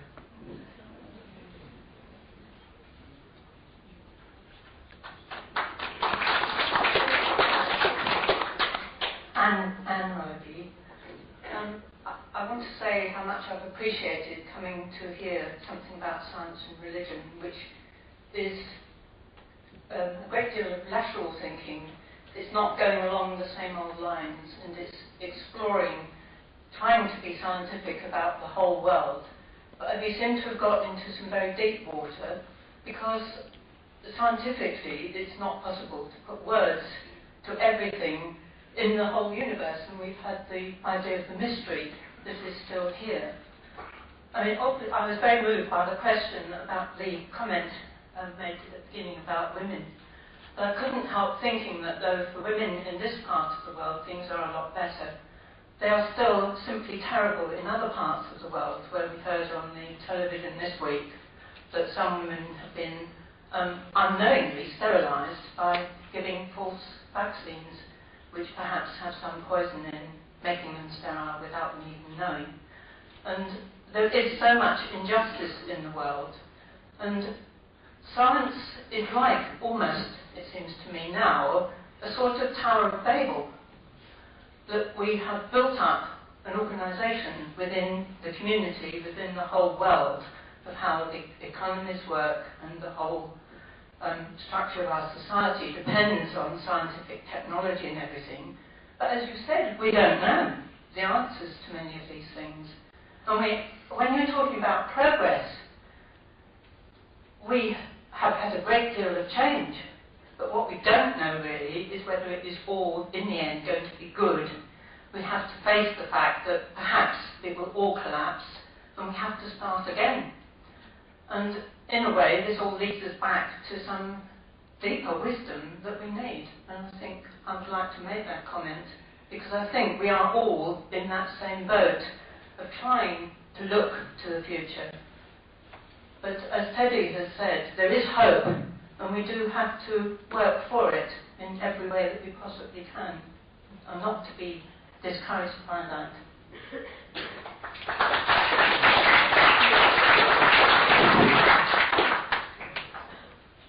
Sum up. Well, you might, I think Brian and Rupert might have to conclude your comment, and you might have to make one yourself.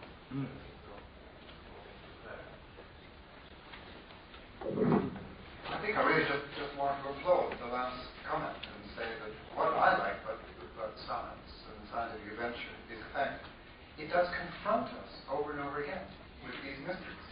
So it doesn't explain things away. It takes you closer to what it is that's so deeply mysterious. And it's that, for me, that's the source of the sacred.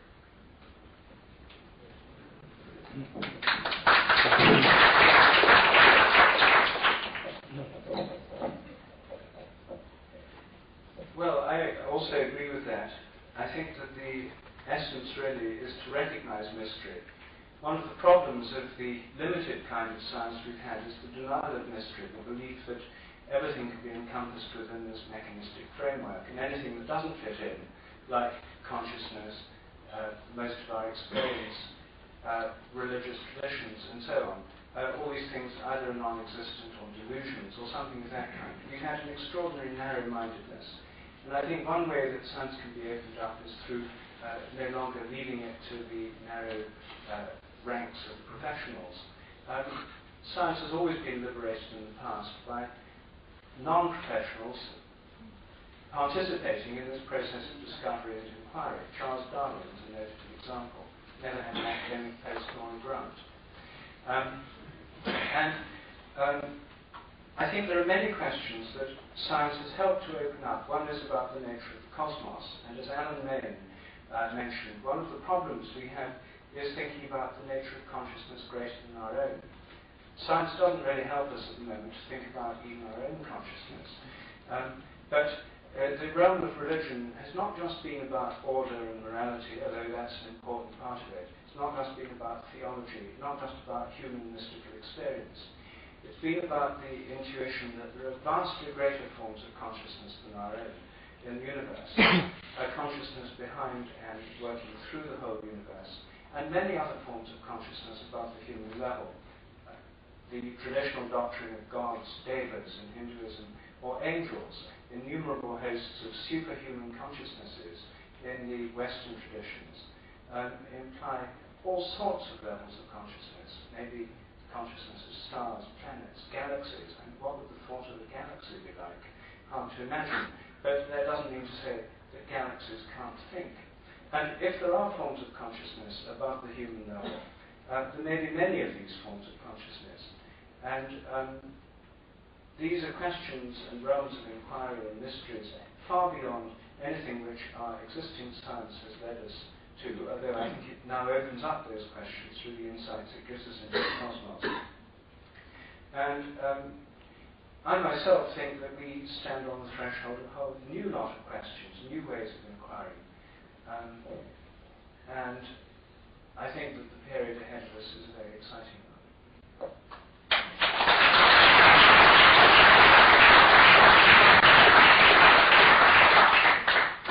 Well, I like the comment of the last speaker. I didn't get her name. She said that all sorts of things were going to happen which are going to make us force us to start anew. That's how I see it. You see, I believe that you can't destroy things that are natural. There's a French proverb. My mother was French, born out in France, which says, chasser le naturel. Can you hear me? This thing on? Yes.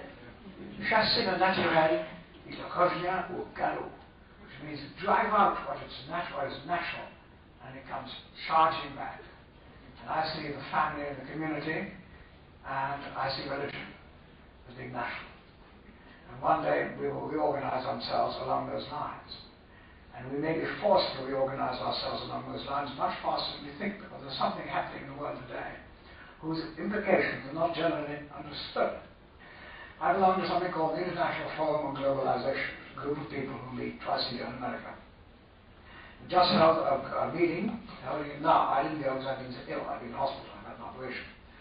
But they had a meeting where they're expecting 400 people, and they had 2,000. They've come from all over the world to look at the implications of what our governments are doing throughout the world. That is to say, setting up free trade at a global level. The politicians have the foggiest idea of the implications of what they're doing. They're like children. They have absolutely no idea what they're doing. And one of the things that are going to happen, of course, is that they've given up most of their powers, their governments. They've handed over powers to the World Trade Organization, which is a sort of super organization, super government, totally dominated by huge corporations. These huge corporations are no longer linked to any country. They're stateless, because they can shift capital where they like, they can shift technology where they like, the huge emerging markets with money everywhere. They can now move across the globe, scour the globe, just searching for cheap labor, high subsidies, lax environmental laws. General Motors could be Chinese tomorrow. In fact, Boeing is setting up most of its operations in China today, where labor costs are 50 times cheaper than they are here. We have handed over power to these people. They're getting already possibly 30 to 40% of world trade is between the subsidiaries of corporations and the mother countries. So it's bogus trade. the price at which they sell to each other is not fixed by competition. It's fixed by corporate central planning, with the GATT agreements which have delivered the world on a platter to the corporations. Any single thing which might in any way upset them or increase their costs having been eliminated, because there's a non-tariff barrier, it's no longer going to be 40%, but you can have 80% of world trade, which is entirely between subsidiaries of big corporations. We're entering a period of corporate central planning which has nothing to do whatsoever with free trade, corporate competition, or all the things that are being done to us. They are dominating the world and doing what they like. What are governments going to do? Now, no one is really competitive at the moment, because we have to compete, not corporations, with corporations don't compete, but we as countries have got to compete to attract foreign money to our shores. We want to attract Japanese industry, German industry to England. And if you want to do, don't know how they're doing that, write to the Department of Trade and Industry, invest in Britain Bureau, and you'll see that they will boast that we have in this country the significantly cheapest labour in Europe. Imagine boasting about the fact that we have impoverished our working class to a point where we have the cheapest labour in Europe, where the government undertakes not to increase the cost of industry by any new laws, such as environmental laws, where you don't have to employ any unionized labour. Now, we are doing everything to attract them to impoverish people to a state where they will no longer be able to feed themselves. We're moving towards people now in this country. We're replacing long-term contracts with short-term contracts. We're dismantling the welfare state completely, because if we're going to compete with the Chinese, how can we afford a welfare state? Now, what we are creating worldwide, the conditions we are creating are beyond belief. There's a book I recommend to you called The End of Work by one of our colleagues called Jeremy Rifkin. It shows that what has happened to agriculture, where now in America only 2.7% of the jobs are provided by agriculture. But it didn't matter when this occurred, when agriculture was industrialized, because the jobs shifted to industry. But now the same thing that happened to agriculture is happening to industry. And industry now only employs 18% of the American workforce. It's been down to 10 or 12% in a few years. So as all the jobs have been provided by the service industry. And now they're being automated and computerized, just in the same way the others. And it's probable that you will operate the world economy run by colossal corporations with massive power to completely dominate governments with a minute fraction of the world's workforce. Minute fraction. Now what's going to happen if this is true? What is going to happen is that the bulk of humanity is going to be marginalized and totally impoverished. This sounds horrible, but in a way it may start a new era, because they will have to organize themselves, create their own local economies, create their own local families and communities. You can see yourself the welfare state going. We're closing down all the loony bins. And the people with mental problems have been consigned to community care, forgetting that we don't have any communities to care for. So they're now sleeping on the pavement in London. 40% of the homeless in London are people with mental problems. Now soon it'll be the old who will be treated in the same manner, and the young. Now how are we going to deal with this problem? There is only one way of doing it, is by restoring the family and the community, which we have killed with industrial progress. So in a sense, we will be forced to recreate a sane society based on the family and the community again, based on local economies that are controlled locally, that are rooted in a place, not these massive monsters that go around doing what they like Shell, that's almost responsible for the genocide of the Ogoni people in Nigeria today, which is a typical example of what's happening in the world today. Things are going to change very dramatically in the next decade. Very dramatically. And there's a considerable hope that we may have to be forced to return to a much more sane and much more human and a much more satisfying and an incomparably more sustainable type of society, and with the local economy associated with it.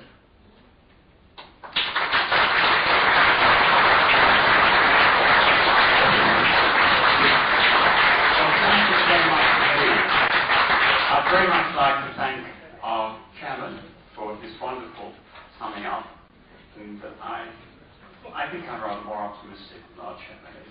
That's just within my nature.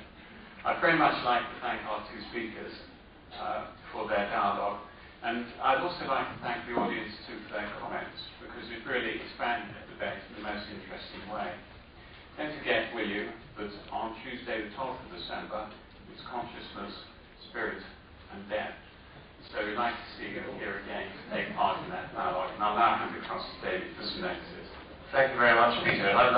my thanks to our speakers and chairman this evening for an extremely stimulating evening. Just a couple of notices. One is that if you're interested in getting either a video or tapes of this evening, or indeed of any of the other evenings, we do have forms at our desk which you can take away or fill in here.